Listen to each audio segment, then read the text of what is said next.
Hello YTPC. Rainy morning here in North Cheshire.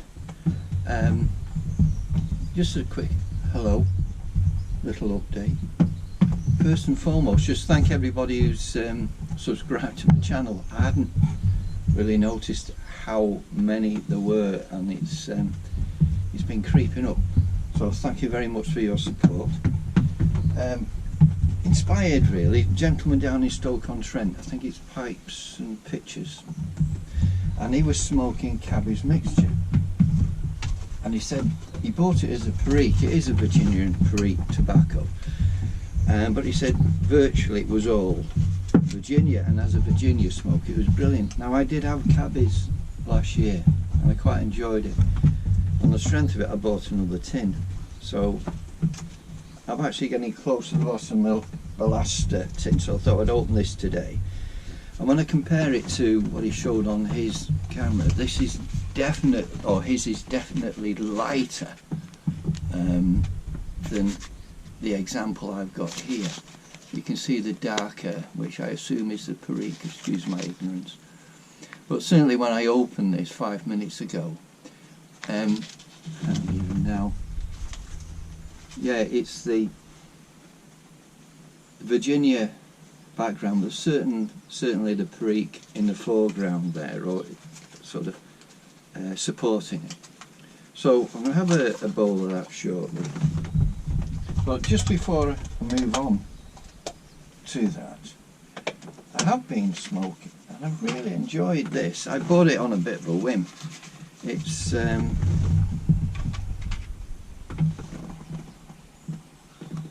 Wallace's, so Rattray's Wallace Flake, and it's supposed to be the equivalent of the Peterson University Flake, which I have smoked. But to be honest, it's as good a smoke. They're both good smokes, but this, I would say, if anything, is a milder example of the University Flake. University Flake, a couple of bowls and yeah, a little bit of a spinning situation. You know, but on this, yeah, could smoke a couple of bowls, no problem at all. And this is my last flake, so I will enjoy this later this evening probably. But I wanted to compare that, or more poignantly, I wanted to compare it with Rich Dark Flake. And I still think, I mean, what do you think, Molly? Wallace Flake, Rich Dark Flake? What do you think, eh? Well, let's turn this round so you can see it, so you can make the judgment. Is it going to be Wallace Flake, or Rich Dark Flake, or it's Rich Dark Flake? Every time. Anyway, thank you for that, Molly. Excuse my posterior. Yeah, the Cabbies mixture. That's the tin. As I say, Virginia and Perique. So, it has seemed a little moist coming out of the tin. Oh, you love that Rich Dark Flake, don't you? I've got no more. Oh, this is my last. You cost me too much. Don't tell the authorities. You know, you're not all sit. Rich Dark Flake. I'm going to smoke it down now. So it has been a bit moist coming out of the tin, the Cabbies.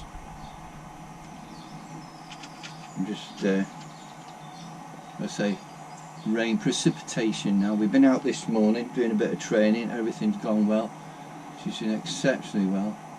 I'm hoping to be able to take her to a shoot. No, this is Cabbies. You can't mix the two now. To a shoot over in North Wales. So we'll see.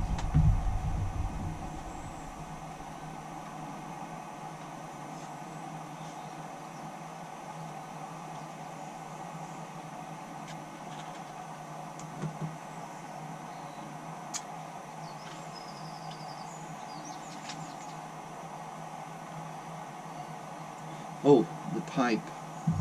It's a Ben Wade Huntsman. And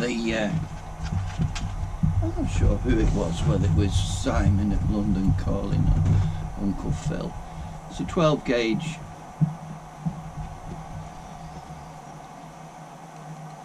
Shotgun cartridge topping there. It smokes brilliantly. Right and the plateau there. It is a lovely grain, and it does smoke very nicely.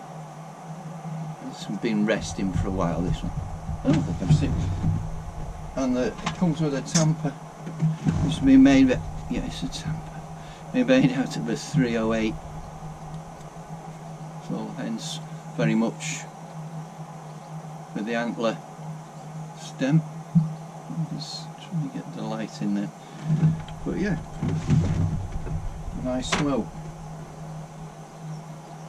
Oh Molly, what have I done? I can't be getting Jermaine for you all the time.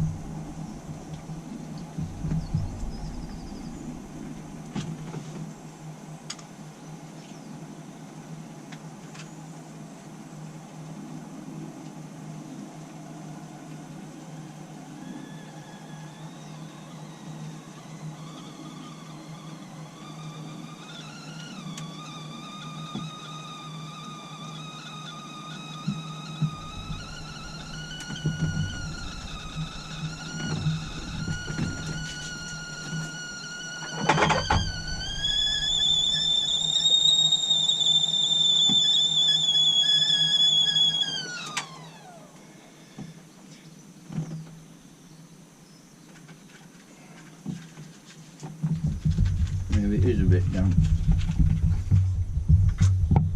Unless I've not packed it right.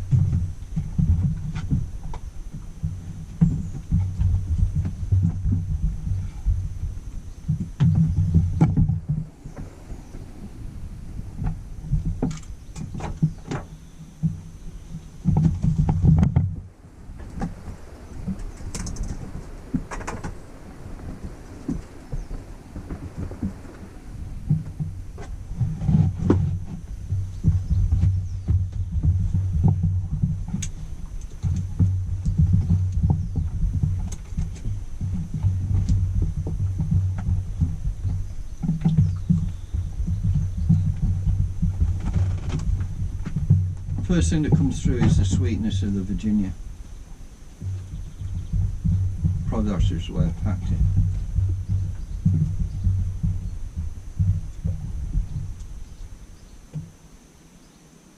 But there is a sort of pepperiness, mildly peppery, round the back of the tongue and on the tip of the tongue, yeah.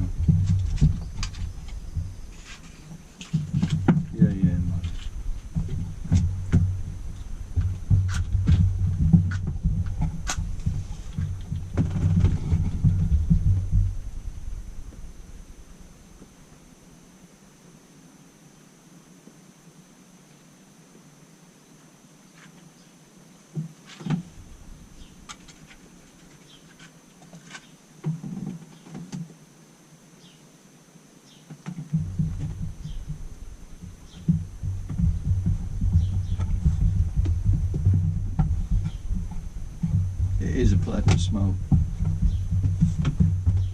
I do recollect it now from last time.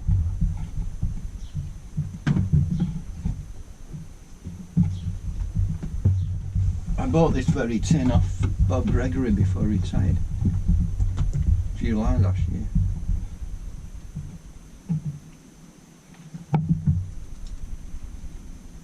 He said, "Oh, do you like the Cabbies?" I said, "I do, very much." He said, "We spent a long time developing this blend."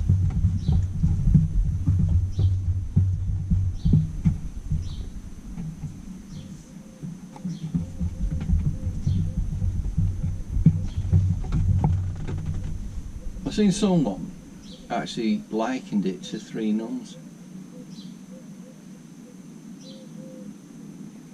I don't know which Three Nuns.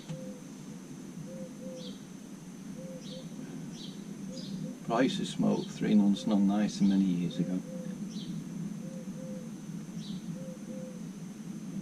I don't remember it being this pleasant.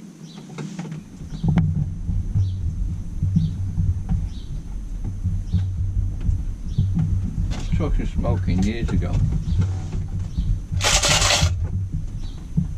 I'm finding bits and pieces, not ready rubbed, rubbed, ready.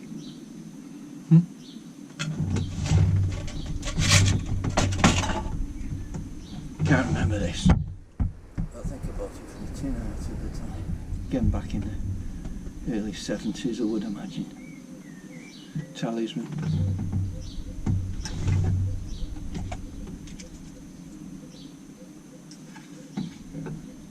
Flake. Gallagher's. And there's one tin I got back that I can never remember buying it. I must have done. I must have smoked it.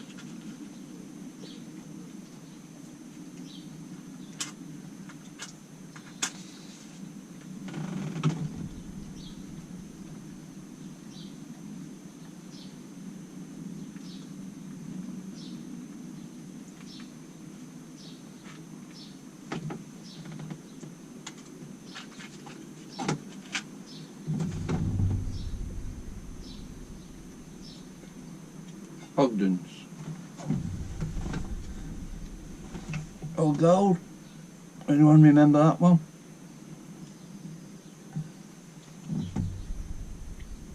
A ready rubbed. Not a rubbed ready, but a ready rubbed.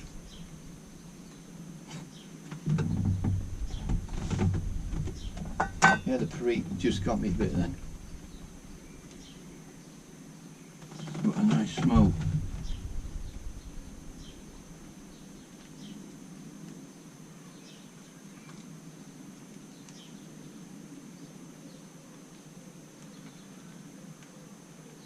Molly's training's coming on lovely. I was talking to, on Saturday, the gentleman who bred her. And he's just joined us shooting North Wales.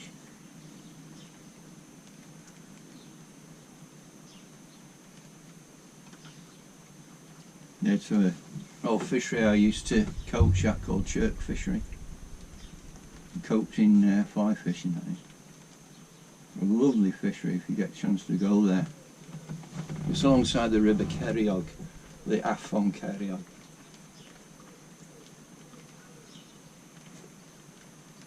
And he's got 2 1-acre lakes. And the river comes in on the top lake, through the first lake, underneath the car park, onto the second lake. Then the waters then goes back into the Cerriog. Benefits? Fresh water. The fish are on the fin all the time, feeding naturally.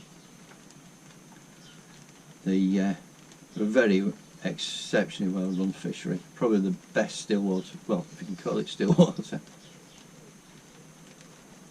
Probably the fact they've got a river almost running through it. Makes it unique, but it certainly is well worth a visit.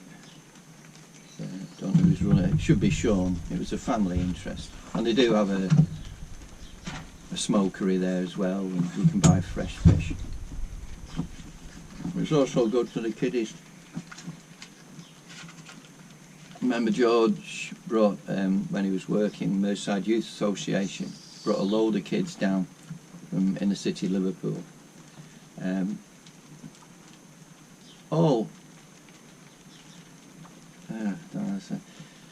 A lot of them had seen the countryside before, certainly not seen fish, mainly from impoverished backgrounds, shall we say. And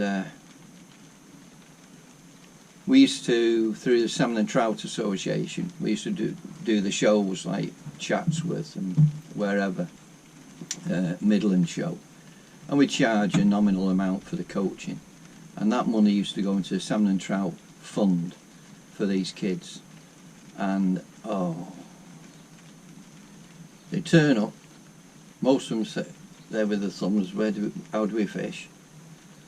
And then you show them it's fly fishing, and oh, can we do proper fishing? So that's how the day starts. And we generally had a bin, and I said, we gave them the word rules for health and safety's sake, like no running. There's so many things you have to take into consideration with children if there's illnesses or they need medication, so we had to check all that, apart from some of the obvious things, you know, child protection. But we start off with pond dipping, literally, with little shrimp nets, digging up bits and pieces, looking under stones, putting them into a plastic, I'm just looking around if we still had some around, and we put them into a plastic bowl. That was it. We were mesmerised. Oh, there's a leech. There's a mayfly nymph. There's a caddis larva, a stone caddis. And we're explaining all these things to them. So the next thing we would do is do some casting lessons. Bits of wool on the end. And after that, we tie some flies, and in the afternoon, under supervision, we go out with these kids. And what we'd have, probably take them one at a time, catch a fish, and they'd take, we